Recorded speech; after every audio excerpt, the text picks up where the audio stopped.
invitation, there's one in your mountain notes today for a youth conference called Quest. We had an invitation at our Episcopal church in Tampa for me to go on a youth retreat. And it was time away from my parents, and they were willing to pay for it. Awesome.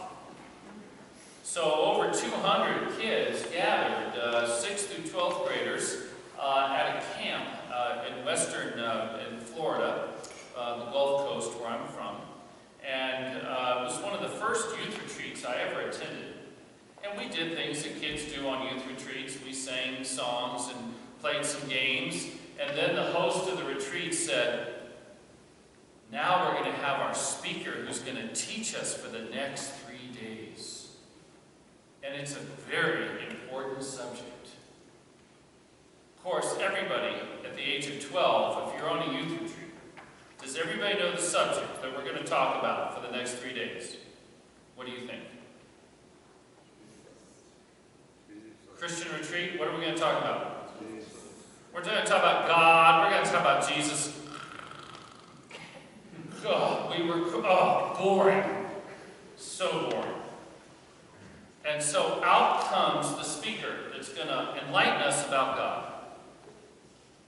He had jeans on and sneakers. Open, button-down, shirt. And we instantly knew from his shoulders, from his big red mustache, and his red hair slightly balding, it's a dead ringer. This guy is a priest.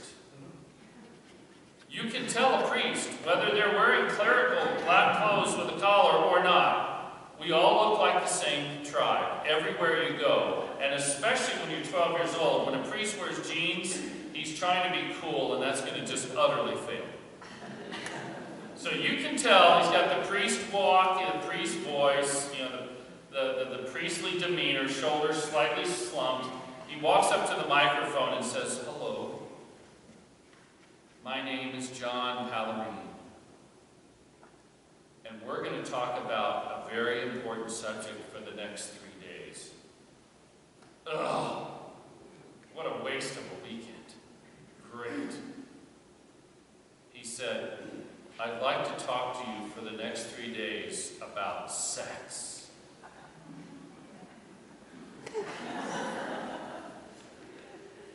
And being 12, we all looked at each other and said, "He didn't just say that word, did he?"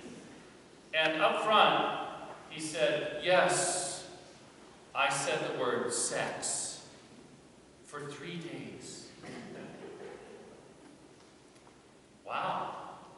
He got our attention immediately. Because when you're a boy, you're 12 years old, that's a great thing to talk about,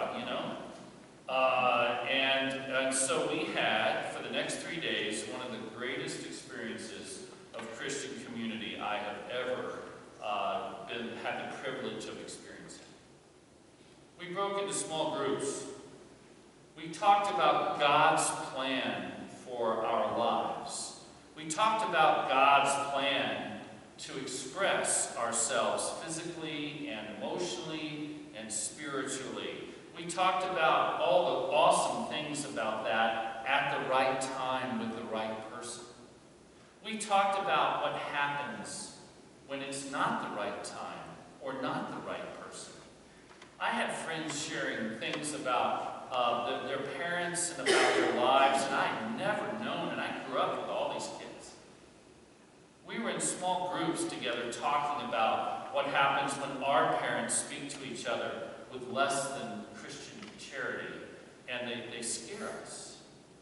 We talked about ways that we had been hurt already by the age of 12 with this subject.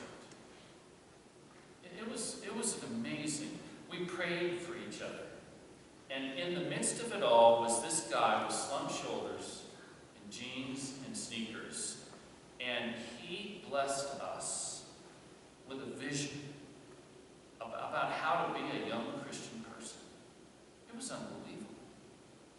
At the end, I was in his small group. At the end of the weekend, I shook his hand and I said, "I hope I see you again." He smiled and he said, "I hope so too." Do you know that this was the man I would call from time to time when I was in high school? I saw him at several other retreats. If I saw his name, John Pallarine, I signed up every time. And it was always fantastic. Do you know, when I made the decision to go to Florida State University as a freshman, I spoke with John about that decision. When I graduated from college, it was John that invited me to serve as a professional youth minister in the Episcopal Church. I was supposed to be a lawyer. Yeah, that would have turned out well. When I went to seminary, I spoke to John about the call to go to seminary. John was one of the people that wrote a letter of recommendation that allowed me to be accepted into seminary. 2 days after I graduated from that 3-year course of seminary, I married my wife in the chapel at Virginia Theological Seminary, and not only was my fieldwork supervisor in Alexandria there to officiate, but John flew up from Florida to co-officiate at my wedding. He held my daughter Rachel several weeks after she was born. We're still in contact to this day. John retired from being a very active, successful Episcopal priest to Orange Park, Florida, and he went back to doing youth ministry at the age of like 65. He's doing it right now. Isn't that amazing? I tell you this morning because every time we read Paul's beautiful letter to Philemon, I have to think about John Pallarine. Why? Because John is my Paul. John is the one that impacted my life and gave me a vision about how to be a priest. The first time I ever saw a Bible study with kids, John led that. The first time I ever saw how to do pastoral care when someone was hurting, it was John. How to deal with people in conflict, it was John. He showed me how to do. A lot of what I do today is a direct result of this man's influence in my life. I have to think about him because I'm one of John's Onesimuses. You've just heard Carolyn read the shortest book in the New Testament.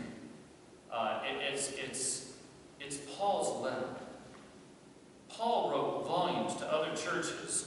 This one's to an individual. This is a private correspondence. This is what guys do on Facebook when you sign up to see where your old girlfriends are. You're reading somebody else's correspondence there. Paul is an old man. We know he's been arrested. He's in prison. And he writes this letter to his friend Philemon. Philemon lived in Colossae, we think. Philemon was close friends with Paul. Paul had stayed in Philemon's home. He had preached the gospel. He probably converted Philemon to Christian faith. He probably schooled Philemon in his home about how to have a Christian home. They're good friends.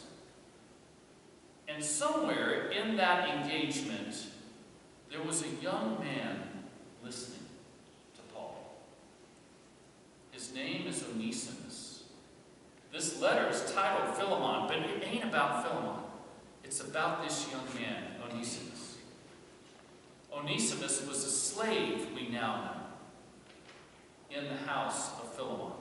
He was serving the table. He probably served Paul. He was listening to Paul and his master Philemon talk back and forth. He was so struck by Paul. He saw a vision of a different kind of life. Does everybody know? Can you back read this letter? Is anybody still awake here? It's Labor Day. I know it's a big weekend. Lots of fest and Oktoberfest. Don't miss the fest. Did anybody know what happened? Can you back read the letter? What's happened? Onesimus left his master. He ran away from Philemon. He found Paul on the road. Paul's now been arrested. And this young man, Onesimus, has been so impacted by Paul that he stayed with Paul and learned to become a Christian himself. Now, Paul knows this is bad.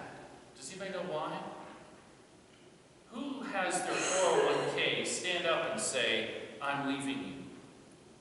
Slaves were a major economic financial investment in the ancient world.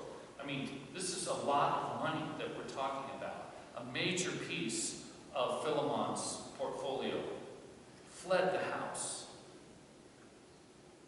This letter is Paul's letter back to Philemon, asking for what? Did anybody actually listen? Freedom. Thank you, Don. Freedom for Onesimus. So Paul writes a letter back to his friend. You learn a lot about Paul in this letter, by the way. Oh, charge it to my account. What account? Paul writes back and says, this man is no longer your slave. This young man has become your son in Christ, your brother in Christ. Would you please free him? He never uses the word, but that's exactly what he's saying. He's become so useful to me, Paul says, he can be of use to you too, but no longer as a slave. Anybody think of a gospel story that Jesus tells, a parable that's so close to this story? About a young man that ran away, spent a lot of money, and came back. Should have been whipped to within an inch of his life. Spends half his father's estate. And what is it called? The prodigal son. This is Paul's version, the prodigal slave. So can you imagine, would you want to be there? Here comes Onesimus back to Philemon, holding a letter. Can you imagine Philemon's face as he's reading this letter? What? You've got to be kidding me. He wants me to do what?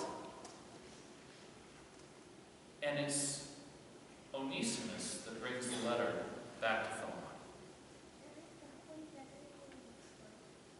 What happens? Does anybody know the rest of our story? It's interesting that rarely you get to hear the rest of the story. There is one very interesting clue. In the early 2nd century, there's a great theologian writing about leaders in the Christian church in the late 1st century. He mentions a bishop in Ephesus. Ephesus in western Turkey, Anatolia. Ephesus, one of the great cities of the ancient world. Ephesus is where Paul founded a Christian church. And he names the bishop in Ephesus. Do you know who it is? It's Onesimus. We have a major clue that Philemon received this letter, liberated this young man, and set him up as his son or as his brother. And this young man went on to become ordained, went on to become a bishop of one of the most important cities in the ancient world. Isn't that astounding? Isn't that a great story? I think about my friend John Palmerine, because John was my Paul. He's always been the man that's shown me a vision about a different way of living. May I ask you 2 questions that this letter begs to be asked? The first question, who is your Paul? Who is the person that's influenced you? Who's the person that not just floaty airy-fairy, I mean influenced you in Christ? Called you to a vision of ministry and faith that's beyond yourself. Who was it that sacrificed and invested in your life to call you to something higher? Everybody has a Paul. My Paul is named John. What's your Paul's name? That's the first question. Can anybody anticipate my second question? It's really very important. Anybody got it? Who, thank you, Sharon, who is your Onesimus? We are never given gifts for us alone. We are given gifts to share. If we have been blessed in God, if we have been blessed in life, our call is to give those blessings away to the people that we love. Where is your Onesimus today? Where is that young man or young woman in your life that needs so desperately a vision of a different way to live? By the way, desperation is a great way to get into Christian faith. We're searching for an assistant priest and a youth minister right now. People say, that's so cool. I said, no, I'm desperate. Adults need pastoring in our church beyond what I can do and Steve can do as our deacon. That's why we're searching for an assistant priest. I'm desperate. Our youth need something so much more powerful than they are receiving from the world. We're desperate. Desperation is a wonderful word. Are you desperate to find your Onesimus? The person that you can give a different vision.